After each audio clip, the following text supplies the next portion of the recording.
Hello, this is Eric Strong once again, and this lecture will cover the mechanisms and etiologies of hypoxemia. Many of you have reached this lecture by progressing through this course on understanding ABGs. However, some of you may have stumbled across it directly from a general YouTube search and may not be interested in a complete discussion of the interpretation of arterial blood gases. If that's the case, I think you'll still find this informative as a standalone lecture, but if there are concepts mentioned that are unfamiliar, you may want to consider first watching lectures 16 and 17 for a more complete background. The specific learning objectives of this lecture will be first to become familiar with the 5 basic mechanisms of hypoxemia, and the second to know the differential diagnosis of hypoxemia. To understand the mechanisms of hypoxemia, you must be aware of 2 fundamental equations in respiratory physiology that were introduced in lecture 16. First is the calculation of the AA gradient. This is the difference between the partial pressure of oxygen in alveolar gas minus the partial pressure of oxygen in the arterial blood. The AA gradient is a measure of how difficult it is for oxygen to be exchanged across the alveolar capillary membrane in the lungs. The larger the gradient, the more severe the underlying pathology. The P big A O2 is estimated from the alveolar gas equation, and the P little a O2 is directly measured from the ABG. And here is the alveolar gas equation. To remind you, FiO2 is the fractional concentration of oxygen in inspired air, Pi is the total pressure of inspired air, pH2O is the partial pressure of water vapor, P little a CO2 is the partial pressure of carbon dioxide in arterial blood, and RQ is the respiratory quotient, which is determined by our metabolism. The basic mechanisms of hypoxemia will become more obvious if we combine these 2 equations with some very simple algebraic rearrangement. P little a O2 equals all this minus the AA gradient. Since hypoxemia is defined as low P little a O2, we can use this mathematical relationship to infer the possible mechanisms. First, there can be low pressure of inspired air, essentially only seen at high altitude. This is the entire focus of supplemental lecture number 2 of this course, and given its rarity in clinical practice, we won't discuss it further here. Next, the partial pressure of arterial CO2 can be high. This is more commonly and succinctly known as hypoventilation, and the specific etiologies of hypoventilation are the entire focus of lecture number 11 on respiratory acidosis. Finally, there can be an elevated AA gradient. There are 3 more specific mechanisms that fall into this category: impaired diffusion, something known as VQ mismatch, and finally a shunt. These will be the focus of this lecture. Before leaving this slide, you might wonder about the 3 remaining variables on the right side of the equation and whether they can also lead to hypoxemia. The basic answer is that they don't. While FiO2 can be elevated and lead to a high P little a O2, it is never abnormally low. The partial pressure of water is a constant. And finally, while the respiratory quotient technically can vary in the setting of an extremely unusual diet, the degree of possible variation is too slight to lead to hypoxemia. The fundamental principle of gas exchange is that carbon dioxide returning from the systemic circulation via venous blood diffuses out of the pulmonary capillary bed and into the alveoli, while oxygen diffuses out of the alveoli and into the capillaries before traveling to our vital organs and peripheral tissues via arterial blood. The physical barrier these gases must cross during diffusion is known as the alveolar capillary membrane. All causes of hypoxemia must somehow interfere with this process. Since the physical process of diffusion is key to gas exchange, let's take a closer look at how that works. Diffusion can be mathematically described by Fick's law. This states that the rate of gas diffusion equals the diffusion coefficient times the surface area of the diffusing membrane times the partial pressure gradient of the diffusing gas, all divided by the thickness of the membrane. The diffusion coefficient for a given gas is dependent upon its molecular weight and its solubility. Thus, although carbon dioxide is more massive a molecule than oxygen, which should slow down its diffusion, because it is much more soluble than oxygen, its overall rate of diffusion is faster. Although Fick's law applies to all forms of hypoxemia, the specific term impaired diffusion is generally reserved for pathologic states characterized by increased thickness of the alveolar capillary membrane, such as pulmonary fibrosis. Let's take a closer look at how increased membrane thickness impairs gas exchange. I'm going to reduce Fick's law, but leave it visible so you can still refer to it if you like. Here's a graph of the partial pressure of oxygen within the pulmonary capillary as it flows along its length as a function of time. I'm going to say that the left side of the graph represents the beginning of the capillary, and the right side represents its end. And here is the partial pressure of oxygen in the alveoli, with which the capillary blood is attempting to equilibrate. Normally, this is what is seen. The partial pressure of oxygen returning to the lungs from the systemic circulation often has a value of around 50 millimeters of mercury, though this can be very variable. As the deoxygenated blood moves through the capillary, it reaches an equilibrium with the alveolar space very quickly, such that the partial pressure of oxygen in the capillary is essentially equal to P big A02 well before the blood reaches the end of the capillary. With a condition such as pulmonary fibrosis, the alveolar capillary membrane is thicker, so diffusion proceeds more slowly. Thus, the capillary oxygen tension doesn't reach that of the alveoli until much further along the capillary bed, and may even fall short, thus leading to systemic hypoxemia. What I've shown here is essentially what happens under normal conditions, that is, at sea level with an otherwise healthy patient at rest. What happens at high altitude? At high altitude, such as might be seen at the 2,400 meters of Mexico City, the P big A02 may only be 75 millimeters of mercury. Thus, there is a smaller pressure gradient driving diffusion. So even in a person with normal lungs, equilibrium between capillary oxygen tension and alveolar oxygen tension will occur much further along the capillary bed. In healthy individuals, the consequences at a relatively modest elevation such as this is pretty small. However, in patients with fibrosis, as you can see, it is much more problematic. Next, in states of high cardiac output, such as exercise or sepsis, the P big A02 is back to 100, but the more rapid circulation time results in less time elapsing between when blood enters and exits the capillary. In other words, the rate of diffusion is unaffected, but the total amount of gas that diffuses is reduced because of less time for diffusion to occur. Once again, for patients with normal lungs, this isn't usually a problem. However, patients with fibrosis can find themselves getting quite hypoxemic.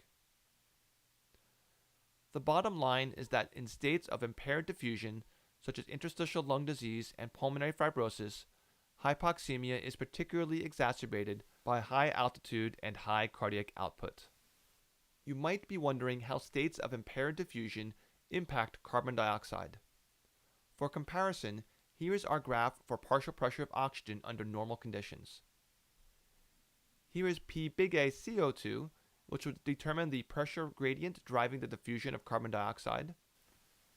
And here are the curves for the partial pressure of CO2 in the capillaries, as seen both in normal lungs, as well as in fibrosis. As you can see, CO2 diffuses so quickly that even when it is slowed by fibrosis, equilibrium with alveolar gas is still achieved with plenty of capillary length to spare. Thus, diffusion of CO2 is almost never a clinically relevant problem, provided adequate alveolar ventilation is occurring. I am now going to move discussion away from impaired diffusion and on to ventilation-perfusion matching. Ventilation-perfusion matching is the process by which areas of the lung which are best ventilated also receive the highest blood flow. This helps to maximize the efficiency of gas exchange. It doesn't really make sense to discuss a perfect VQ ratio per se, since there is no reason for alveolar ventilation in liters per minute to numerically match cardiac output in liters per minute. But the normal VQ ratio, if averaged over the entire lungs, is about 0.8. That is, normally, 4 liters per minute of alveolar ventilation matches 5 liters per minute of cardiac output. The VQ ratio is not constant in all parts of the lung, even in normal individuals. Areas of the lung in which perfusion is decreased out of proportion to ventilation have an increased VQ ratio. Areas of the lung in which ventilation is decreased out of proportion to perfusion have a decreased VQ ratio. Whenever the VQ ratios of the various parts of the lung average to something significantly different than 0.8, physicians say that a patient is experiencing VQ mismatch. The physiology of VQ matching is quite a deal more complicated, but luckily most of its complexity is usually not clinically relevant at the bedside. So therefore, I will spare you most of the details and refer you to a physiology textbook if you want to know more about this process after the lecture. You might also be wondering why Q stands for perfusion. I actually have no idea, but unfortunately that's the confusing nomenclature that convention has stuck us with. I understand you may be confused at this point, but I think this concept of VQ mismatch will be clear with a few diagrams. This will represent two different parts of the lungs. I realize that it may look very much like one sphere is the right lung and the other is the left, but it doesn't necessarily need to be so. Instead, they represent two collections of alveoli with similar physiologic states. In one situation, each could represent one lung. In another more common situation, one sphere could represent both lung apices, and the other sphere could represent both lung bases. And here we have the blood flow to these regions. Deoxygenated blood comes to the lungs via the pulmonary artery, filled with carbon dioxide. When it reaches the alveolar capillary membrane, CO2 diffuses into the alveoli and oxygen diffuses into the blood, transforming the deoxygenated hemoglobin to oxygenated. The now red oxygenated blood recollects into the pulmonary veins, where it will be sent to the left side of the heart and back into the systemic circulation.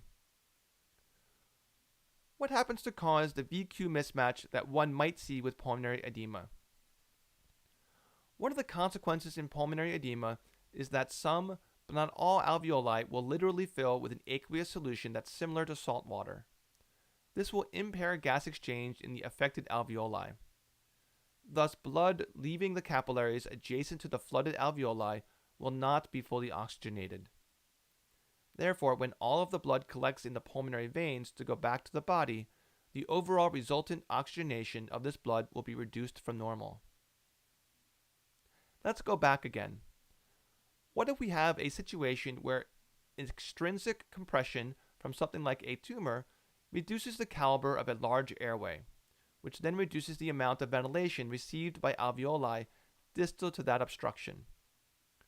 This partial collapse of alveoli, known as atelectasis, results in low oxygen within the affected alveoli. This looks remarkably similar like the case with the pulmonary edema, where there is incomplete oxygenation of blood leaving this lung unit to return to the pulmonary veins. There's actually an adaptive response within our lungs that helps to limit the negative impact on oxygenation. It's called hypoxic vasoconstriction. In this normal process, low oxygen tension is sensed by the local pulmonary vessels, which then constrict. The increased resistance to blood flow to these lung units diverts blood over to the rest of the normally ventilated lungs, helping to mitigate systemic hypoxemia. A different form of VQ mismatch occurs with a pulmonary embolism, often abbreviated PE. In a PE, a blood clot forms in a peripheral vein and is launched into the venous circulation, where it travels until reaching a vessel too small to allow it to pass through. There it will completely obstruct the flow of blood. Alveoli that are adjacent to the now non-perfused pulmonary capillaries are known as the alveolar dead space. Dead space is the part of ventilation that does not participate in gas exchange. While it might be relatively easy to understand how increased pulmonary vascular resistance from a PE's physical obstruction to blood might place significant stress on the right ventricle, it is probably not initially obvious why this should result in systemic hypoxemia. Remembering back to Fick's law, diverting blood has two adverse effects. First, this will reduce the total surface area of the diffusing alveolar capillary membrane, which will decrease the rate of diffusion. Second, increased blood flow through a capillary bed of finite cross-sectional area will result in a greater velocity, which will then result in decreased time that blood spends within the capillary during which oxygen can diffuse in. Therefore, even if the alveolar capillary membrane in the remaining lung is perfectly normal, blood exiting those lung units can still be incompletely oxygenated. Thus, a PE can lead to both VQ mismatch as well as impaired diffusion. The final and most straightforward mechanism of hypoxemia is shunt. I introduced the idea of shunts in lecture 17. To remind you, a shunt is a situation where blood bypasses the anatomic pathway it typically travels. Shunts are categorized as either right to left shunts, in which either the alveolar capillary membrane or the entire lungs are bypassed, or left to right shunts, in which the systemic circulation is bypassed. Right to left shunts have a significant direct effect on arterial oxygenation, while left to right shunts usually have minimal direct effect. To help you better visualize what exactly a right to left shunt looks like, I want to show just one example. Here is a diagram of a form of congenital heart disease known as tetralogy of Fallot. It is the most common form of cyanotic heart disease in newborns, affecting about 1 in 2,500 live births. The term tetralogy refers to the fact that there are 4 distinct anatomic abnormalities seen in the heart, the details of which are not actually important for this lecture. I just want to point out that the overall consequence of these anatomic abnormalities is that the oxygenated blood in the right ventricle, which normally travels to the lungs to be oxygenated via the pulmonary artery, is instead diverted into the aorta via a defect in the ventricular septum. Now that we've reviewed 3 major mechanisms of hypoxemia, it may be tempting to begin categorizing individual etiologies by mechanism.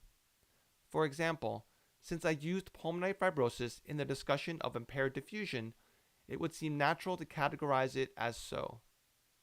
And I could continue with listing a bunch of diseases and pathologic problems in the mechanistic categories.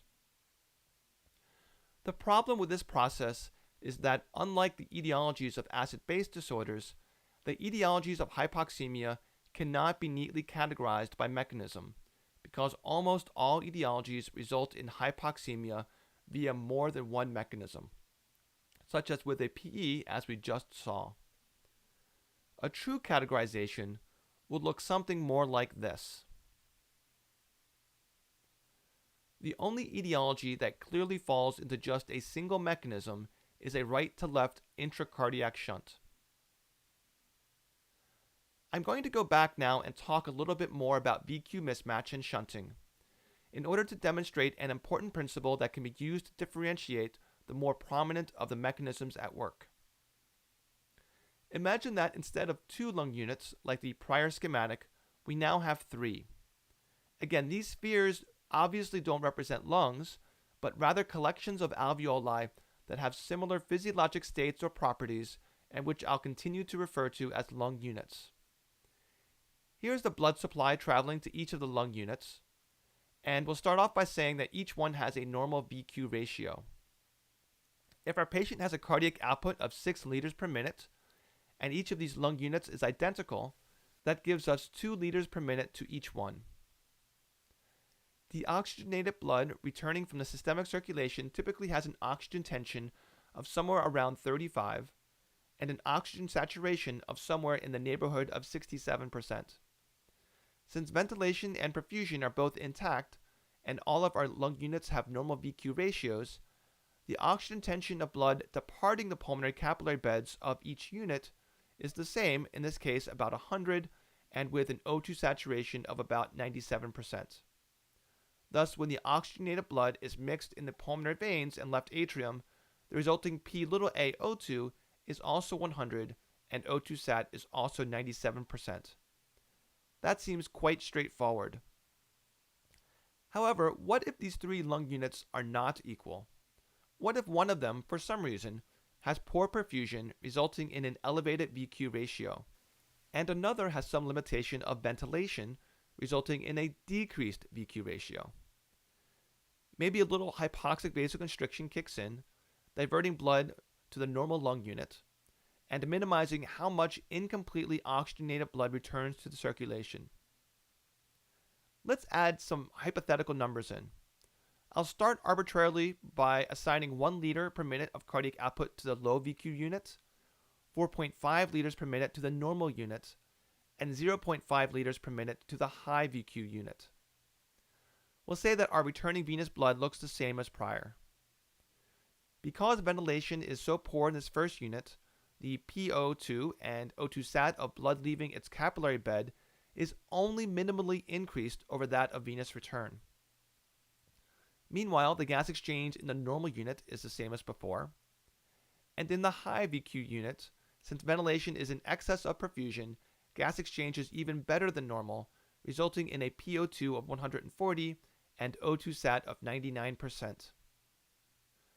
What does the systemic arterial blood look like then when all of these are mixed together?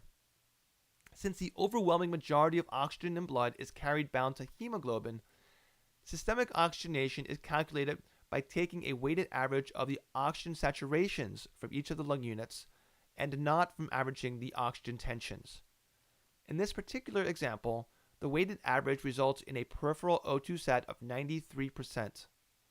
So despite 1/6 of the cardiac output going to very poorly ventilated lung tissue, the patient will suffer minimal adverse consequences. What if that fraction of cardiac output is increased to 1/3?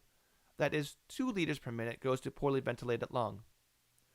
The weighted average changes, resulting in an O2 sat which is lower, possibly symptomatic, but not necessarily dangerous. And then let's change that fraction to 1/2 of the cardiac output, or 3 liters per minute. O2 sat drops to 84%. That's certainly not a healthy level of oxygenation, but possibly not as severe as one might expect given how much blood is not participating in effective gas exchange.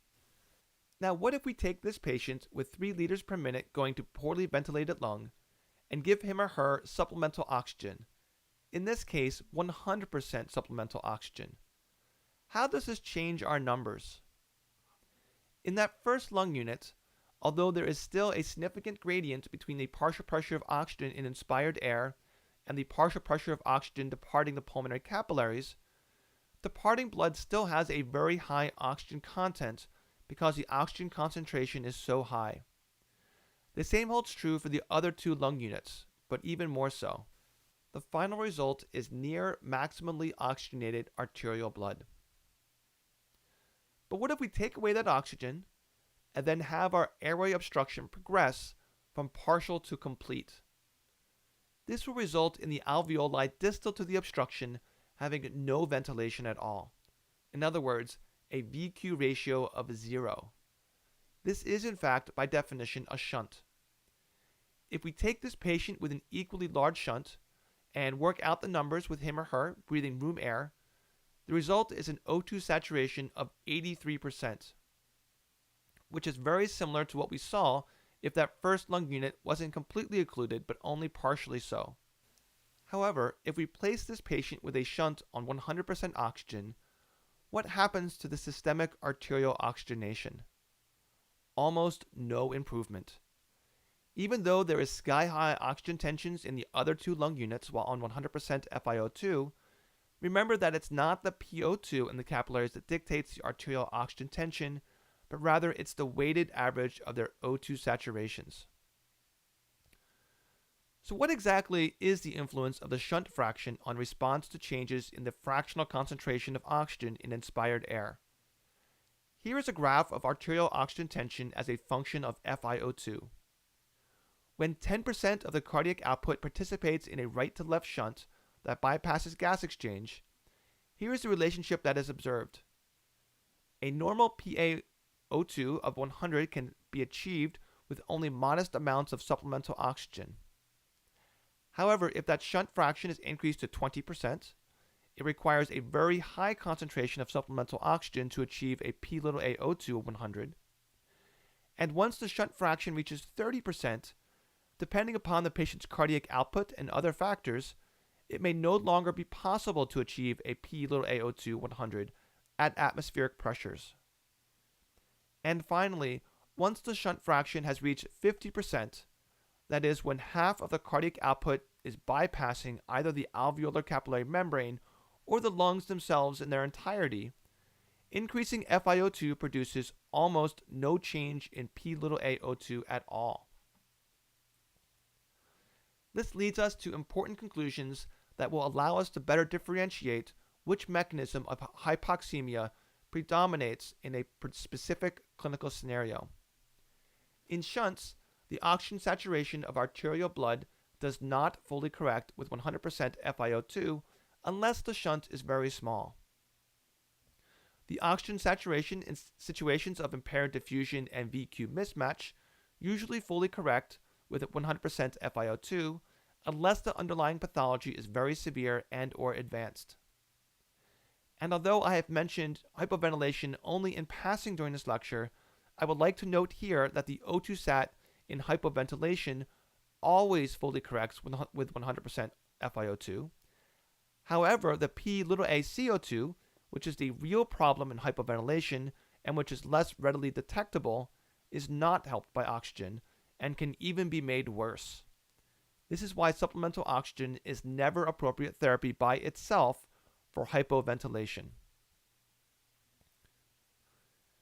So finally, let me summarize a diagnostic approach to hypoxemia. The first step is to compare the alveolar arterial gradient against normal, adjusting for age and FiO2.